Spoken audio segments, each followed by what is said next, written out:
What if you saw something so terrifying, so massive, so far beyond anything the human mind could hold, and then someone looked you in the eye and said, "Don't tell anyone"?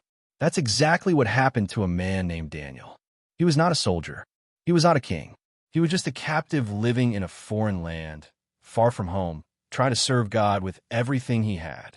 But one night, God pulled back the curtain of time itself and showed Daniel something that would shatter the minds of most people. He saw the rise of empires. He saw the fall of nations. He saw a battle so enormous it stretched across centuries. He saw the very end of the world, and then he was told to seal it up, to close the book, to stay silent. But before we go any further into this incredible story, if you've never subscribed to this channel, right now is the perfect moment. We dive into the deep, hidden, powerful stories of the Bible that most people have never heard told this way. Hit that subscribe button and turn on notifications so you never miss a story like this one. Now let's go back, way back, to a man sitting alone in the dark, shaking, after seeing something no human being was ever supposed to see. To understand why what Daniel saw was so extraordinary, you first need to understand who Daniel was and what kind of life he was living.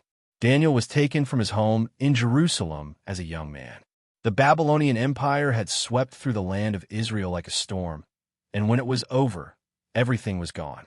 The temple was raided, the city was broken, and thousands of people, including some of the brightest, most promising young men, were taken away to serve the empire that had just destroyed their world. Daniel was one of those young men. He ended up in Babylon, and Babylon was not just a city. It was the greatest, most powerful, most dazzling city on the face of the earth at that time. It had hanging gardens that people traveled from distant lands just to look at. It had towers that seemed to scrape the sky. It had wealth and pleasure and power everywhere you turned. And yet Daniel, right in the middle of all of that, made a decision. He was not going to forget who he was. He was not going to forget his God, even when it was dangerous, even when it could have cost him everything. He prayed 3 times a day, every single day, with his window open toward Jerusalem.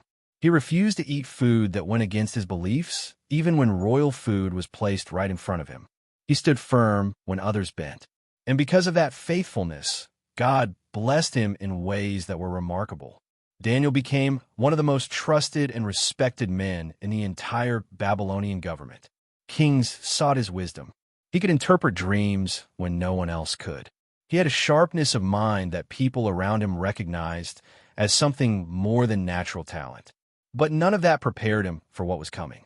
It was the first year of the reign of King Belshazzar, the grandson of Nebuchadnezzar, that Daniel had his first great vision. He was asleep in his bed when it happened. Most of us, when we have a strange dream, wake up the next morning, shake our heads, and move on with our day. But this was not that kind of dream. This was not the kind of thing you forget over breakfast. Daniel himself wrote it down immediately because he knew, even in that moment, that what he had just seen was real. It was a message, a window into something that stretched far beyond his own lifetime. In the dream, Daniel stood by the edge of the great sea, and the wind was roaring. Not a gentle wind, a wild, thrashing, violent storm tearing across the face of the water from every direction. And out of that churning sea, from massive beasts rose up, one after another. The first was like a lion, but this lion had wings, the wings of an eagle. It was terrifying and majestic at the same time. And as Daniel watched, the wings were torn from the lion, and it was lifted off the ground and made to stand on 2 feet like a man. It was given the heart of a man, too. Something that had been fierce and untouchable became fragile, human, diminished. The second beast rose up from the water, and it looked like a bear. But this bear was raised up on one side, higher than the other, uneven, hungry, aggressive. It had 3 ribs in its mouth, crushed between its teeth, and a voice said to it, "Rise up, devour much flesh." This creature was built for conquest, built for consumption. It was ready to swallow kingdoms whole. Then came the third. It was like a leopard, but this leopard had 4 wings on its back. Not 2, but 4, as if it could move faster than thought itself. faster than any army had ever moved before. It also had 4 heads, and dominion was given to it, authority over vast stretches of land and people. But then came the 4th beast, and Daniel, even in the dream, struggled to find words for it. This one was not like any creature that existed on earth. It was terrifying and dreadful and overwhelmingly strong. It had great iron teeth. It crushed things. It broke things into pieces. Whatever was left over, it trampled under its feet. It was different from the others, more powerful, more destructive, more absolute. And it had 10 horns on its head. Daniel stared at those horns, and as he watched, a small horn came up among them. Just a little horn at first. But as it rose, 3 of the original 10 horns were uprooted, pulled out by their roots, and they fell. This little horn had eyes like the eyes of a man, and a mouth. And that mouth was speaking great and arrogant things. Speaking with pride so enormous it seemed to fill the sky. And then the scene shifted. Suddenly, Daniel was no longer looking at the sea or the beasts. He was looking at something else entirely. Something so different that it almost felt like stepping from a nightmare into something ancient and quiet and beyond description. Thrones were being set in place, and an Ancient of Days took his seat. That is what Daniel called him, the Ancient of Days. His clothing was as white as snow. His hair was like pure wool, perfectly white. His throne was like flames of fire, with wheels of fire beneath it. A river of fire streamed out from before him. Thousands upon thousands of beings stood before him, serving him. Millions stood in attendance. And the court sat, and the books were opened. Daniel watched as the great 4th beast was dealt with. Because of the arrogant words of that little horn, the beast was condemned. Its body was destroyed. It was given over to the fire. As for the other beasts, the lion, the bear, the leopard, their dominion was taken away, but they were allowed to live for a season. Their time would pass, but they would not be immediately erased. And then, this is the part that made Daniel's breath catch in his chest. He saw someone coming with the clouds of heaven, like a son of man. This figure approached the Ancient of Days, came near to him, and was given dominion and glory and a kingdom so vast it covered every people, every nation, every language on earth. And the remarkable thing, the breathtaking thing, was this: his dominion would not pass away. His kingdom would not be destroyed. Unlike every empire Daniel had just watched rise and fall in his vision, this one would have no end. Daniel woke up, and he was troubled, deeply troubled. His face had gone pale. He kept the matter in his heart, but it rattled around in there, knocking against the walls. He could not simply move past it. So he approached one of the figures in the vision and asked for an explanation. The 4 great beasts, he was told, represent 4 great kingdoms that would rise upon the earth, one after another, each one consuming the world in its time. But then the kingdom of the Most High would be given to his people. The saints, the faithful ones, would receive the kingdom and possess it forever and ever. But Daniel could not stop thinking about that 4th beast, that terrifying, iron-toothed, 10-horned creature, especially that little horn with the arrogant mouth. So he pressed for more details, and what he heard made his face go even paler. That 4th kingdom, he was told, would be different from all the others. It would devour the whole earth. And the 10 horns are 10 kings who will come from that kingdom. Then another king will arise, different from the earlier ones, and he will bring down 3 kings. He will speak against the Most High. He will wear down the people of God. He will try to change times and laws. And the people of God will be handed over to him for a time, times, and half a time. But then, the court will sit in judgment. His power will be taken away and completely destroyed. And the kingdom and the dominion over all the kingdoms under heaven will be given to the people of the Most High. Their kingdom will be an everlasting kingdom. All rulers will serve and obey them. And that was the end of the matter. Daniel kept what he had heard, but the thoughts terrified him, and the color drained from his face, and he kept these things to himself. That was the first vision, but it was not the last. 2 years later, 2 full years of carrying these images in his heart, Daniel had another vision. This time he was not in his bed. He was in the city of Susa, standing by the river Ulai, when suddenly a ram appeared in front of him. This ram had 2 horns, and these horns were long, one longer than the other, and the longer one had grown last. The ram charged in every direction, to the west, to the north, to the south. No beast could stand against it. No one could rescue anything from its power. It did as it pleased and became very great. And then, from the west, a goat appeared. This goat came so fast its feet barely touched the ground. It moved like fury itself, like pure aggression given physical form. Between its eyes was a single, prominent horn. The goat charged the ram with tremendous rage. It struck the ram and broke both its horns. The ram was completely powerless to stand against it. The goat threw the ram to the ground and trampled it. No one could rescue the ram. The goat became exceedingly great, but at the height of its power, at the very moment it seemed unstoppable, the large horn was broken. And in its place, 4 prominent horns grew up, pointing in 4 different directions. From one of those 4 horns came another small horn, and this one grew. It grew toward the south, toward the east, toward the beautiful land. It grew so tall it reached the host of heaven. It threw some of the heavenly beings to the ground and trampled them. It even took a stand against the prince of the heavenly host. The regular worship was disrupted. Truth was thrown to the ground. This small horn prospered in everything it did. Daniel heard voices speaking to each other, asking how long this disruption would last. And the answer came back, 2,300 evenings and mornings. Then the sanctuary would be restored. And then Gabriel appeared. Not a dream figure, not a shadow, a real presence standing in front of him. A voice called out from the river Ulai, "Gabriel, help this man understand the vision." And Gabriel came close. And when he came close, Daniel was so overwhelmed that he fell on his face to the ground. He was terrified. He could not stand. Gabriel touched him and made him stand on his feet and told him not to be afraid, because the vision concerned the time of the end. The time of the end. Daniel's knees must have been shaking. Gabriel explained that the ram with 2 horns represents 2 kingdoms, great powers of that era.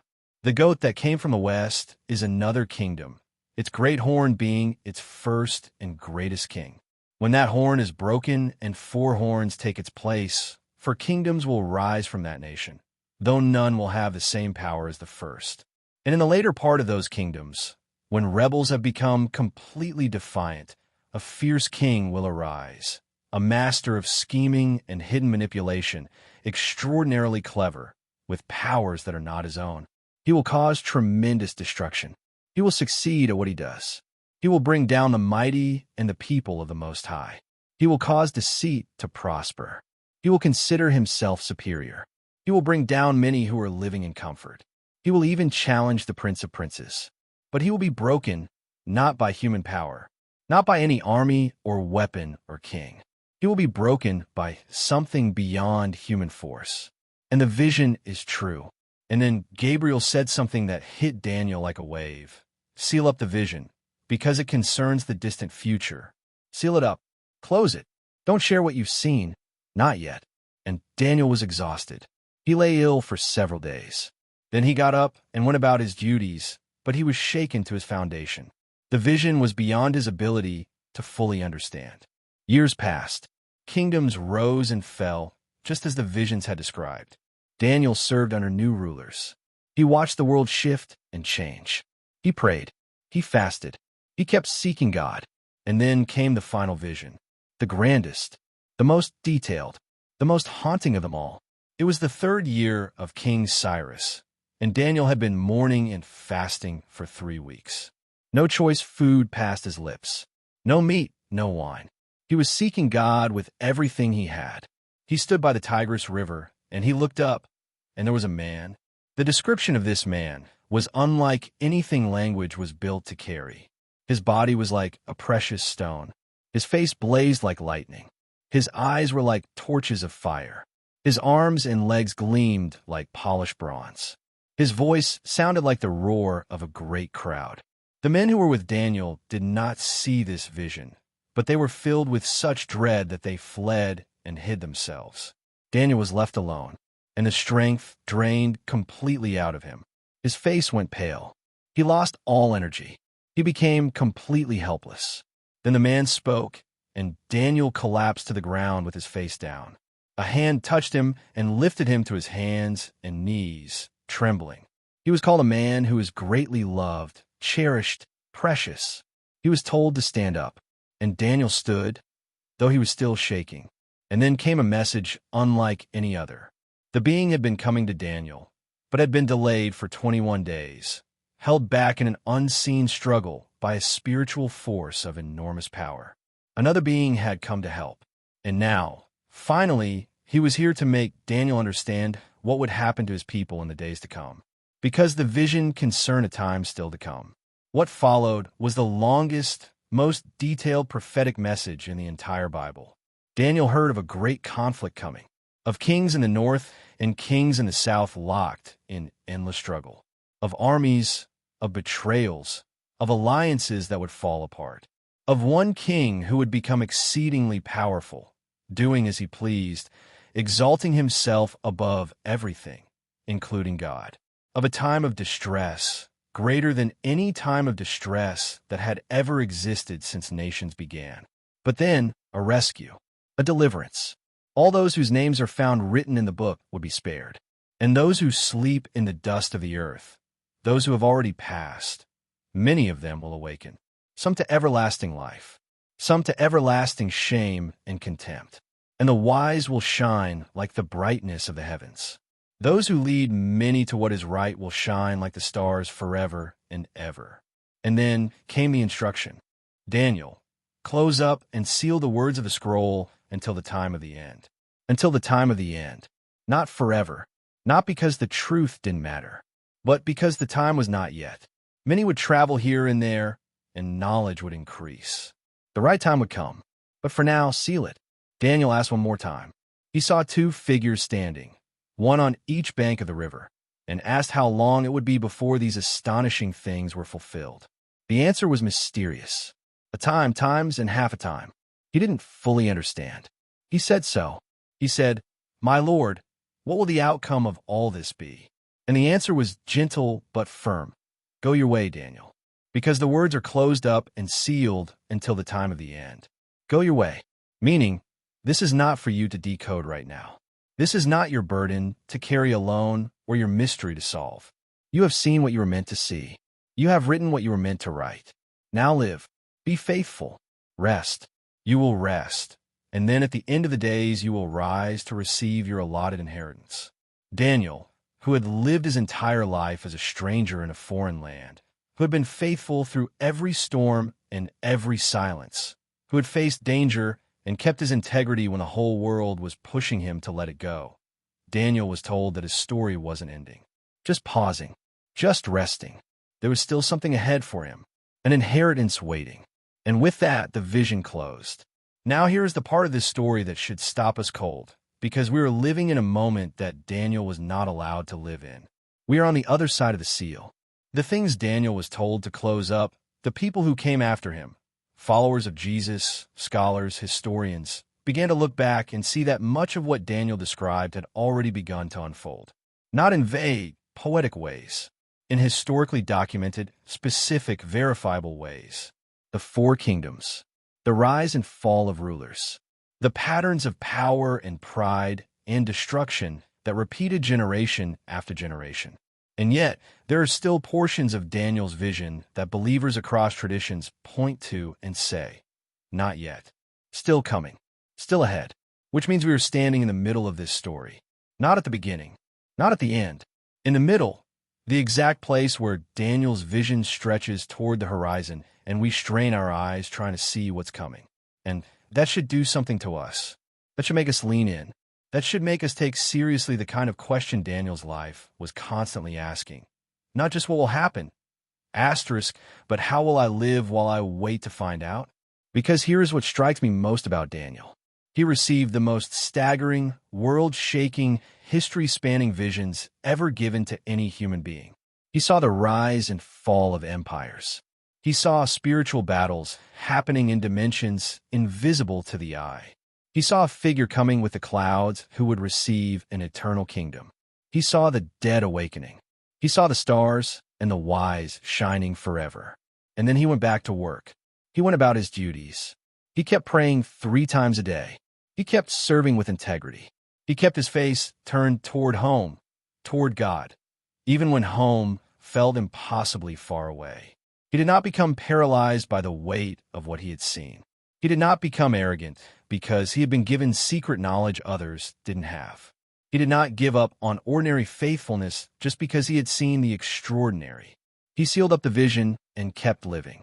And maybe that is the most important thing we can take from Daniel's story. Not just the details of the visions, though those are genuinely worth studying and sitting with, but the posture of the man who received them. You can know something enormous, something terrifying, something beautiful, and still be called to live faithfully in the ordinary moments of today. The vision does not excuse you from the work. The revelation does not replace the responsibility. Seeing far ahead does not mean neglecting what is right in front of you. Daniel saw the end of the world, yes, but he was told to seal it up, not because it wasn't true, not because it didn't matter, but because the people who would need it most were still coming. The moment for full understanding had not yet arrived. And in the meantime, the job was to be faithful, to rest when rest was needed, to trust that the Ancient of Days, the one whose throne blazes with fire, whose judgment is certain, whose kingdom has no end, had everything in hand. We do not always get to see the full picture. We do not always get answers to our deepest questions about what is coming and when and how it will all end. But like Daniel, we are called to live in the light of what we do know, and to trust the one who holds what we don't. The books are open now. The seal has been lifted, at least in part, and the invitation is the same as it was for Daniel. Be faithful. Be wise. Lead others toward what is right, and shine like the brightness of the heavens, like the stars, forever and ever.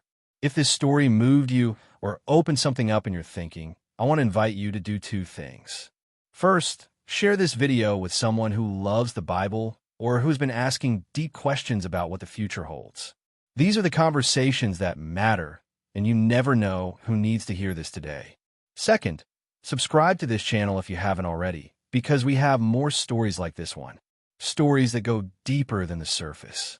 Stories about real people who faced impossible moments and chose faithfulness anyway. We'll see you in the next one.